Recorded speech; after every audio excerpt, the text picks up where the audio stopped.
자, 결국 이제 대통령이 바뀌었다고 하는 거를 이제 보여주는 방식 중에 하나가 인적 쇄신이죠. 인적 쇄신인데 사람만 바꾸었다고 그래서 바뀌었다고 느끼지는 않을 것 같고 대통령에게 쓴소리를 할 수 있는 사람 아니면 대통령을 반대 방향으로 이끌고 갈 수 있는 사람 그런 사람의 발탁이 중요하지 않겠습니까? 네네. 그래서 이제 총리 후보군이 물망에 오르고 있습니다. 민주당 공동선대위원장을 지낸 김부겸 전 총리, 또 국민의힘 소속이지만 국회 부의장을 지낸 이주영 전 의원, 김병준 전 비대위원장, 또 이번 총선에서 6선, 5선 고지에 오른 국민의힘 주호영, 권영세 의원 이름도 나오고 있습니다.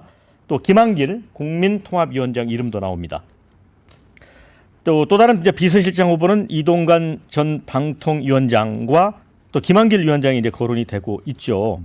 그런데 이준석 개혁신당 대표가 홍준표 대구시장을 총리에 추천을 했습니다. 이유는 뭐냐면 윤 대통령의 가장 큰 문제는 털털하고 솔직한 과단성 있는 그런 모습이었는데 무슨 일만 생기면 이게 숨어서 시간만 보내면서 뭉개는 거다 이렇게 꼬집으면서 고구마 100개 먹은 듯한 정권에 그나마 젊은 층에 관심 가지려면 한덕수 총리 후임으로 아주 화끈한 총리를 위촉해야 한다. 젊은 층에게 시원한 홍카콜라 이 이미지가 있는 홍준표를 모시고 국정의 상당 부분을 나누어 맞는 방식을 제안을 했습니다. 자, 어떤 인선이 좋을지 의견 들어보도록 하겠습니다. 제가 먼저 말씀드릴까요? 저는 홍준표 대구시장이 한번 글쎄 이제 일단은 전제는 윤석열 대통령이 이준석 개혁신당 대표의 이 추천을 받아들이냐가 우선이겠지만은 저는 받아들인다면 홍준표 시장이 한번 해봤으면 좋겠어요. 왜 그러냐면 오바마의 사례입니다. 오바마 대통령이 왜 대통령이 될 수 있냐? 그 얘기는 레미 이마누엘이 있습니다. 지금 주 일본 대사입니다. 네. 주 일본 미국 대사가 레미 이마누엘인데 시카고 시장도 역임했고 미국의 또 의원도 했습니다. 이 사람이 오바마가 일리노이주의 상원 의원일 때 멱살을 잡습니다. 멱살을 잡고서 너 한번 대통령 해봐. 내가 너 만들어줄게. 그러면서 이 사람이 초기에 오바마가 대통령을 할 때 비서실장을 합니다. 그러면서 이 레미 이마누엘이 이야기합니다. 난 두려운 게 없다. 이 사람 유대인이거든요. 너 대통령직 똑바로 못하면 오바마 내가 언제든지 백악관 오벌 오피스 박차고 들어와서 너 멱살 잡을 거야. 이게 대단한 겁니다. 이게 힘입니다. 그럼 오바마가 깨갱하면서 알았어. 예스 이렇게 되는 거거든요. 이스라엘은 이런 이야기를 합니다. 유대인이 뭐 하마스 간의 갈등을 보면 이런 것도 지적을 할 부분이 있겠지만 그래도 이스라엘이 지금 대단한 국가가 된 거는 항상 반대 의견이 없는 주제는 어떤 주제도 취하지 않는다가 이스라엘의 공식이거든요. 그렇다면 저는 짧게 정리해 드리겠습니다. 이런 사람이 필요하다. 대통령과의 관계에 선소리를 하고 멱살 잡을 준비가 되어 있는 사람. 김건희, 이태원 또는 각종 이 해병대 현안들에 대해서 대통령에 앞장서서 해결책을 마련할 수 있는 사람. 그다음에 쌓여있는 문제를 해결할 수 있는 능력의 조건은 청년, 여성, 호남, 소통, 통합을 할 수 있는 인물인데 물론 홍카콜라가 좀 세긴 합니다. 근데 홍준표 시장도 이런 생각할 수 있어요. 그래 내가 국무총리 잘해서 대권 주자로 한번 가보지 뭐. 이런 결단을 내린다면 얼마든지 가능한 일이 아닐까 싶습니다. 네, 변호사님. 네. 댓글에 설마 새 총리의 한동훈은 아니겠죠 이런 의견이 있는데 농담이겠죠? 그럴지도 모릅니다. 아니 이번에 그 김한길 이동관이 웬 말입니까?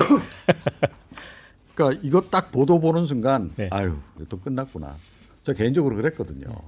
그러니까 이런 분들 이름조차 거명이 안 돼야 되는 거죠. 어떤 분을 추천하고 싶습니까? 그러니까 이번에는 저는 총리보다도 오히려 비서실장이 더 중요하다고. 아하, 예. 그러니까 지금 뭐 전반적으로 지금 뭐 그동안에 이제 비서실의 분위기가 뭐 여러 경로를 통해서 다 알려져서 국민들 여러분들 다 알고 계시겠지만 대통령만 쳐다보는 사람들로만 만들어져 있다 보니까 더 지금 문제가 심각해진 거 아니겠어요? 정말로 비서실장이야말로 대통령에게 직언을 할 수 있는 사람을 네. 좀 선택을 해야 된다. 그렇게 좀 생각을 하고요.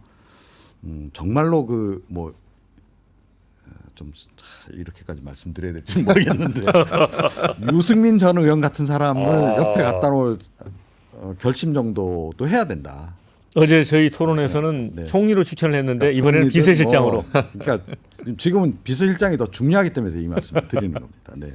하은기 대변인은 어느 분을 추천하겠습니까? 중요한 대목이 하나 있습니다. 추천하고 결단한다고 되는 게 아닙니다. 이런 경우에는 사람 찾는 게 굉장히 어렵거든요.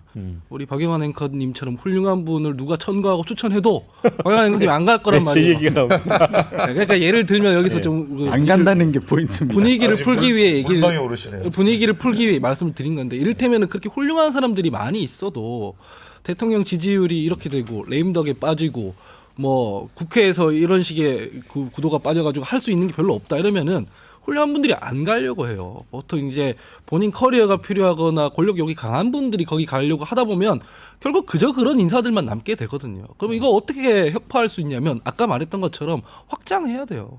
연정해야 되는 거예요. 연정. 그래서 인재풀을 확 넓혀가지고 뭔가 성과가 날 수 있겠구나라는 이런 확신이 있을 때 좋은 사람들도 고민을 하는 거지. 사람들 2년 동안 어떻게 하는지 뻔히 봤는데 내가 저기 가서 뭐 해? 그러면 김부겸 전 총리 카드 같은 걸 추천하는 거죠? 그걸 하려면은 네. 야당이랑 뭔가 협상을 하고 관계를 만들어야 되죠. 안 그러는 이상 김부겸 총리가 할 수가 없잖아요. 네. 그런 것처럼 이 판 자체를 흔들어 놓고 시작을 해야지 본인이 아 내가 좋은 사람 인사 결단해야지 유승민 의원 써야지 유승민 의원이 갈까요? 안 간단 말이에요. 이런 상황에서는 좋은 사람을 구하기 위해서는 일단 좋은 그룹부터 만들어야 된다. 이런 네. 말씀드립니다. 뭐 시간이 많지 않네요. 저는 뭐 홍준표 총리가 좋은 아이디어라는 거는 저도 동의합니다. 네. 그런데 홍준표 그 대구시장은 비서실장도 괜찮아요. 근데 문제는 핵심은 대통령께서 정말 그 직원을 받아들일 마음의 자세 그거가 전부거든요. 사실은 그래야지 이야기를 자유롭게 할 수가 있어요. 그거 하나면 뭐 인재는 많다. 저는 그렇게 생각이 듭니다.